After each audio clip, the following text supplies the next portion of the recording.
What is up, NASCAR fans? You're watching the NASCAR Nitro Series on the HSL Diecast Racing channel, and we got our very first road course race of the year, our very first race for the new teams, In-Laws Racing and the Gimpy Gang, not the Jimpai Gang, which I said in the last video. And boy, did they show up. Far Out Jay from In-Laws Racing got the outside pole. Actually went 1-1 with Skeeter Davis all around in the qualifying sessions. And several of the other rookie drivers got top 10 starting spots. It's going to be a good one. Rookies versus veterans. We are kicking it off with Skeeter Davis on the pole. Next to him is Charlie and Margot for In-Laws Racing. The fastest field filler of the week, Tyler Bloodfish. Behind them is Isaac, regular Isaac, and a couple more field fillers, Jeff Fuller, Rowdy Bush. And we get our first race action in the funnel chute. Goes through smoothly, but the caution comes out for an El Reco. Skeeter Davis is on his roof and out of the race. Skeeter Davis, the hottest driver on this channel, won the last stock race, the first stock field filler to get a podium with the mods, gets the pole here, and he gets stopped dead in his tracks coming out of turn 2, just bins it, collects Dale Jarrett with him, but he stays on his wheels. Isaac and Jeff Fuller were caught up in that mess too. Don't make it out of that first lap mess, and we bring out the emergency spare tow truck because of a triple DNF on that first lap. And now it's time for lap number 2. Charlie's going to lead him down. She has had the fastest car out of this whole group all race long. Her and Tyler Bloodfish tangle up there side by side all throughout turn 2 and the straightaway. And Tyler Bloodfish, the field filler, uses the reverse side draft coming out of turn 3. Starting on the outside, had an advantage there. If you can keep up with your inside driver. But for the third and final lap, it's not even a contest. Charlie's got a full car length lead already. And they carry too much speed into turn 1. Margot zips past them. Margot will be the only driver to finish the lap. We're going to go over to the crash site and see who landed where. And it looks like Charlie lands on her roof. That is unfortunate. Looking so fast in her debut, but that is a DNF. Tyler Bloodfish lands on his wheels miraculously. He'll be going to the 4th race. Charlie's teammate Margot will be going to the main event in her very first NASCAR Nitro Series start. And now it is time for segment number 2. On the pole for this segment, we have Far Out Jay. Next to him, his teammate Gale in the largest car ever to go down the NASCAR Nitro Series track. Next to them, Endcount for Chase Family Racing. Check out their channel. Lots of good racing content. And Gator McCluskey for Po' Boy Racing. And cautions out for an El Reco. Far Out Jay's debut is a short one. He gets reverse side drafted into the outside wall by Endcount. Flips on his roof, and his day, unfortunately, is over. He'll be watching this race from the junkyard, and there was some interesting action from the field fillers, too. Let's take a look at the replay. Jeremy Mayfield carries too much speed into the funnel chute, flips over, and Haley Deegan bins it. Coming out of turn 2, this road course, you got to be very precise with your speed. Too much or too little, and that's what happens. Now, both opening laps so far, they had to bring out the emergency spare tow truck for these triple DNFs, and it seems that Endcount wasn't very happy about all these rookie drivers just showing up and doing what they did in qualifying.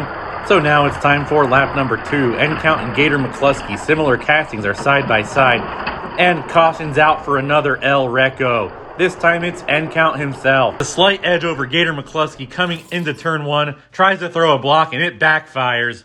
I see Far Out Jay waiting there for him. He ruined his debut the last lap. So now he tries that move with a driver that's been around since the sub-4 RA days. It doesn't work out quite as well. Now on to lap number 3 for the segment. We have Gator McCluskey leading the field down. Next to him is Gale. Behind them, the hopelessly outmatched field filler of Hulk Hogan. Look at Gale and Gator McCluskey side by side heading into the turn. Gale reverse side drafts from a veteran move, flies away, slides across the finish line. Gale in her debut for In-Laws Racing, moving on to the main event. And now it's time for segment number 3. We got our points leader, William, who looks to expand his points lead by a large margin unless he wrecks too. Next to him, Nessa Force, Lord Shank, great channel, check out his content. Very similar racing to mine. Next to them, Baby Richie, followed by the field fillers of Ross Chastain. Your Season 1 King of the Flea Market champion, Robbie Gordon and Ricky Craven sporting a new ride. And looks like Nessa Force gets about a half car length lead heading into the funnel chute. And she puts a clean block on William. Lord Shank trying to make a move too. All 7 drivers racing each other cleanly for the first lap. Now it's time for the second lap. Baby Richie somehow moves all the way back to 6th. William gets a car length lead heading out of the funnel chute and cautions out for an El Reco. It looks like it's Lord Shank that overturned after getting reverse side drafted by Ross Chastain, and then Nessa Force bins it in the middle of turns 3 and 4, and there's not even anybody nearby. Easily one of the most bizarre, unforced errors I've ever seen. As their cars get delivered to the HSL junkyard, horrible luck for both of those. One of them would have probably made the seconds and the other the thirds race. Now it's time for the final lap. We have William taking a car length lead over Baby Richie, heading into turns 1 and 2. Baby Richie showing some speed we haven't seen the first 2 laps, following right on his tail, but runs out of real estate as they cross the finish line. William will go on to the main event once again. Baby Richie to the seconds race. Ross Chastain, your former champion, to the thirds. And it looks like Robbie Gordon took turns 1 and 2 with too much speed and El Recos. And now it's time for segment number 4. On the pole for this segment is one of your newcomers, Emerson, in the 23. Next to him is Rowan for Uncle Elvis Racing. Lunatic Alicia, one of the other newcomers. Jimmy, our fastest field filler, second fastest field filler. The 97 car is Lunatic Alicia's teammate, Russ, and they form a 5-car pack heading into the funnel chute. Rowan turns himself sideways, blocking the rest of the field, manages to turn himself back around and shoots out of turn 2 onto the straight, loses a lot of speed though, and bins it heading into turn 3. Gets a little tap from Emerson, but I don't think that really contributed to the crash at all. And a first lap El Reco, more bad luck to compound onto an already unlucky season for Rowan. And now it's time for lap number 2. Emerson retains the lead. Russ moves all the way up to second place. Right next to him is his teammate Lunatic Alicia, who gets a great shot right out of the gate. A car length plus lead heading into the funnel chute. It doesn't look like anybody has anything for Alicia here. Slides heading into the turns. Russ catches up. Riot Isaac moves up a few spots after being quiet on the first lap. Cautions out for an El Reco again. Jimmy Johnson looked really fast in qualifying, as fast as some of the mail-in entries, but loses all his speed on that lap. Your very first Nitro Series winner won't be winning today. Now it's time for the final lap of this segment. Lunatic Alicia looked really great on lap number 2. And look at Riot Isaac moving up to third. And did you see Alicia switch lanes to block off her teammate like that? That is some veteran level driving you don't expect to see out of a rookie. Now it seems like the whole field is grinding to a halt. Lunatic Alicia's got a full turn length lead. It looks like Riot Isaac wrecked himself coming out of turn number 2 after trying to pass Emerson for third place. And Riot Isaac will be making his way to the junkyard. And we got to send out the Sky Drone to examine the footage. Looks like Emerson is still mostly on the track. He'll get second place over Russ, very close there. And now it's time for segment number 5. On the pole for this segment is Coffee Tart. Next to her is Jimbo Rockford, old school rivals from the very first season of Lord Shank Racing. Your all-time Nitro Series wins leader, Johnson Jr., and the field fillers of Kyle Larson, Mopar Mack, one of the Sodders, and Clint Boyer. The gates are down, and it's Coffee Tart and Jimbo Rockford side by side. Coffee Tart body slams Jimbo Rockford completely off the track. Cautions out for an El Reco. Coffee Tart leads that segment by over a full track segment. We're going to go to the replay, show you this hit between two rivals going back to season 1 of Lord Shank Racing. Here they are, neck and neck, entering the funnel chute. Coffee Tart just body slams Jimbo Rockford, sends him breakdancing off to the corner of the outfield. It looks like Jimbo's recovered and he's starting to slow down, but then he starts flipping again, lands on his roof. Meanwhile, Coffee Tart's not even affected by the hit at all, continues to gain time over Johnson Jr. and the rest of the field. Jimbo Rockford cannot be happy about this as they tow him to the junkyard. These two drivers go way back. They each won one of the first 2 races and traded the points lead for the first 7 weeks before it was swiped by another American builder's entry, and they must still be blaming each other for the title slipping through their respective fingers. Another bad points day for Jimbo Rockford, who's been looked at as one of the title contenders. Now it's time for lap number 2. Johnson Jr. and Coffee Tart both get a great jump out of the gate. Coffee Tart has about a car length lead, throws a block on Johnson Jr., who keeps it close until they get into turn 3, and then Coffee Tart just has way too much speed, completely runs away with it. And it looks like Kyle Larson actually had an El Reco there. His crew pushed his car off the track while the recovery vehicles fuel. And now Coffee Tart is just showing off, switches lanes like a champ, rounds turns 3 and 4, and beats one of the fastest cars in the series by over a track segment. Coffee Tart is not fooling around with this new car. She has to be one of the favorites to get the win here. And here are the recovery vehicles taking one of the Sodders and Kyle Larson, who wrecked on the last lap to the junkyard. And now it's time for the 6th and final segment. On the pole for this segment, we have Morgan Shepherd. Next to him, in a brand new car, Crazy Ruby, Tristan Racewelski, Sawyer for Uncle Elvis, Richie for Puff, Rusty Wallace, only one field filler in this whole segment, and Sawyer gets a half a car length lead over Crazy Ruby coming out of the gates. And look at this, he takes turn 1 too high, flips around on the track, tries to slot himself back in front of Tristan and block the whole field.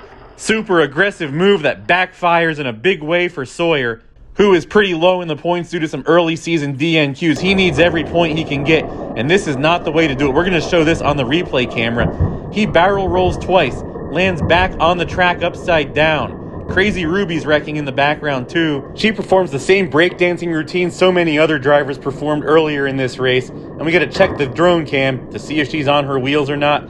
Meanwhile, Tristan Racewelski takes a 2-3 car length lead over Morgan Shepherd and the field filler of Elmo Langley. I don't know how that car finds itself in the places that it does, but either way, we're going to pivot the drone over to the corner of doom and see where exactly Crazy Ruby landed.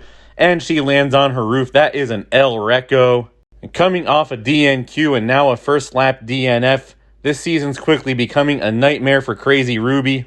But maybe with that new car, her luck will turn around in the next couple races. Who knows? Anything is possible in the Nitro Series. And now it is time for lap number 2 of the segment.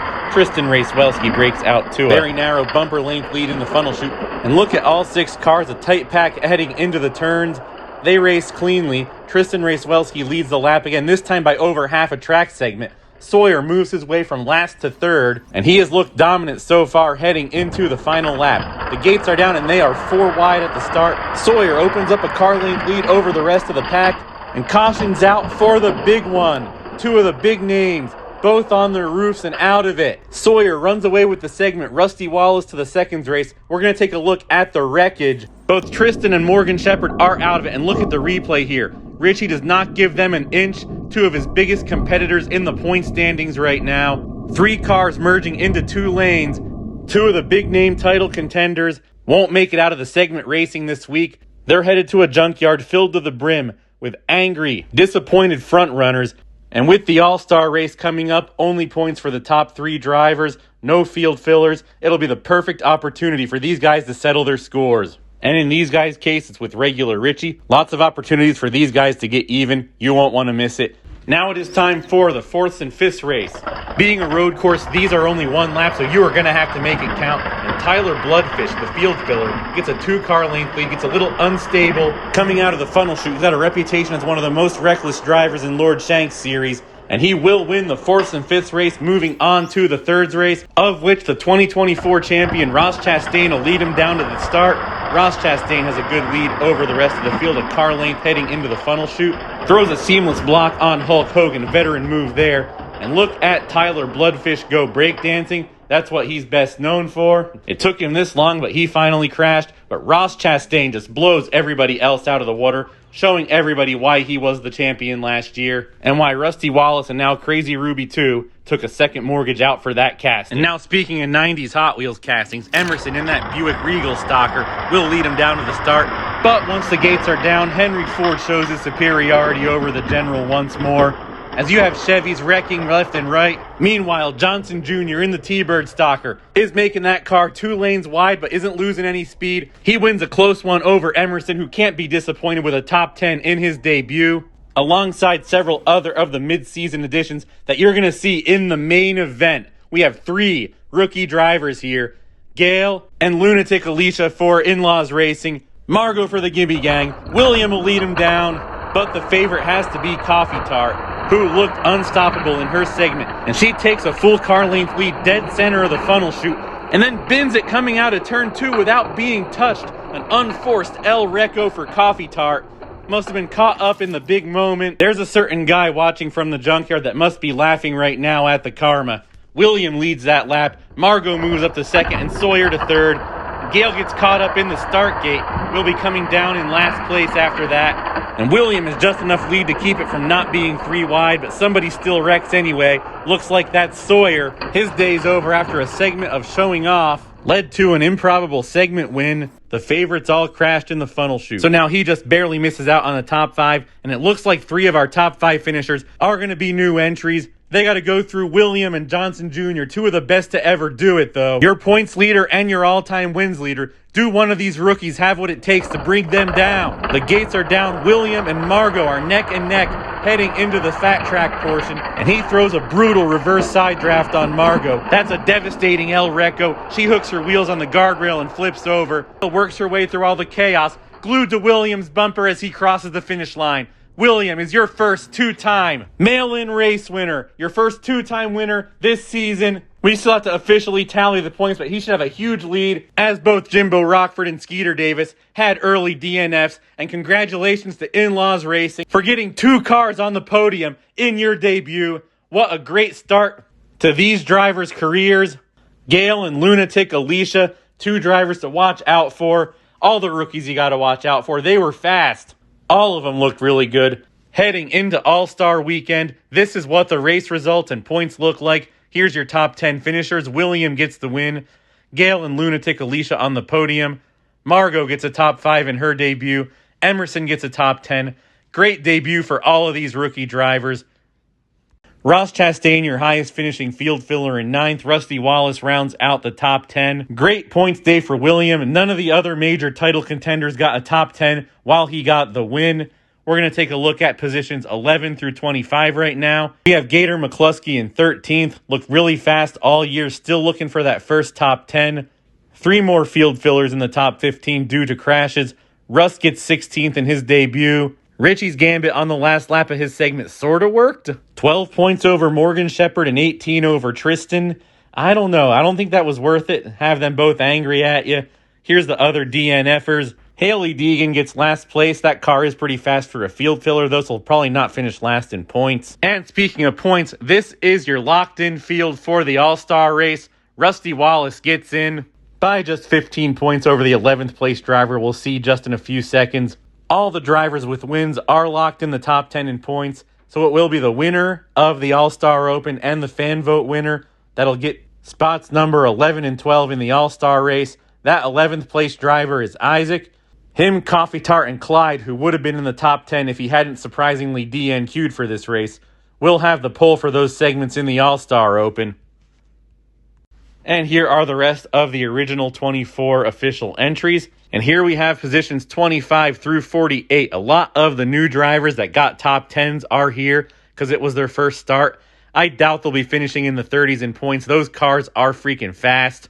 And finally, everybody else. We have Charlie on this list in 63rd. That car's really fast. I doubt she'll be there all year long. And now Haley Deegan gets to be your new last place points leader. Although those Charger stalkers are pretty fast, so she'll probably not stay there. It'll probably be Kevin Harvick or Greg Biffle or somebody else whose car had spent a significant time outdoors before I bought it.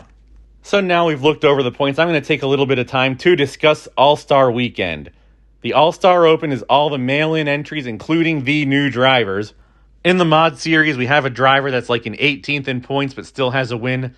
Heather, she'll be getting into the All-Star race too. Anybody with a win or in the top 10 in points. And then the winner of the All-Star Open and the fan vote winner gets in. How the scoring is going to work. There's not going to be any seconds races, thirds races, because only the top 3 drivers get points. The winner gets awarded 50 bonus points, second place 25, and third place 10. There will be 3 5-lap segments in the Opens and 3 7-laps. You heard me right. 7-lap segments in the All-Star race. In addition to the point bonuses, there will also be a prize for the All-Star race winners, identical premium green light and or M2 castings, which will be revealed on the All-Star Open. If one of my cars wins an All-Star race, that'll get mailed out to second place instead. And following the All-Star race, we have the Coca-Cola 600 also at Charlotte Motor Speedway. And as always, if you want to see your cars on my channel, or if you're unhappy with the car you sent in, send your cars to P.O. Box 7, Wingap, PA 18091. Like, comment, subscribe. I'll see yous out there on the track.